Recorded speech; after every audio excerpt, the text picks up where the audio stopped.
13 फरवरी को मेरे ख्याल में कराची की वन ऑफ द बिगेस्ट, जिसको आप कहते हैं चोरी या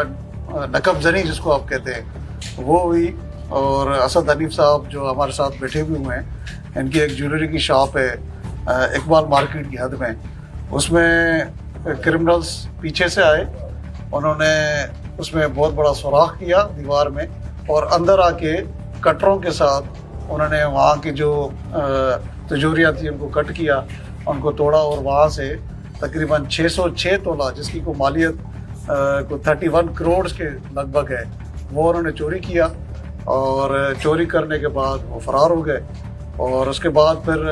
मैंने एसएसपी साहब की सरबराही में एक टीम तश्कील दी, जिसमें हमारे वार जोन के लोग, टेक्निकल लोग,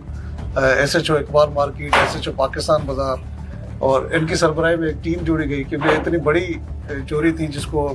काफ़ी न्यूज़ आउटलेट्स ने भी बड़ी कवरेज दी, बड़ी बड़ी जो चैनल्स थे उन्होंने कवरेज दी इसको, और एक बहुत बड़ी हमारे लिए भी एक बहुत बड़ा चैलेंज था। लेकिन उस पर पुलिस ने 48 आवर्स में इस चोरी को तलाश किया और सारा का सारा जो सामान था वो अल्हम्दुलिल्लाह आज सुबह को हमने रिकवर कर लिया। लेकिन अल्हम्दुलिल्लाह पुलिस ने बहुत ज़बरदस्त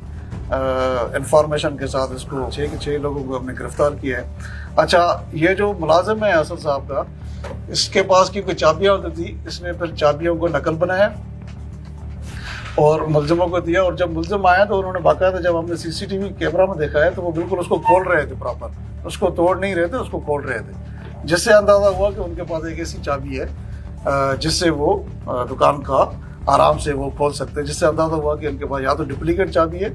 या तो फिर कोई इस तरह का आदमी उनके साथ मिला हुआ है जिसके पास ये चाबी होनी चाहिए। तो वो भी हमने रिकवर कर लिया है। सारा गैंग हमने गिरफ्तार कर लिया है। 2 पिस्टल्स हमने रिकवर किए हैं, तकरीबन 12 वेल्डिंग मशीन्स हैं, 12 मोबाइल्स हैं जो उनके ज़ेर इस्तेमाल में हैं, वो भी हमने रिकवर कर लिए हैं। और मैंने आपके जो दोस्त है फोटोग्राफर्स, उन्होंने उसकी फुटेजेस भी बनाई है जो मेरे कमरे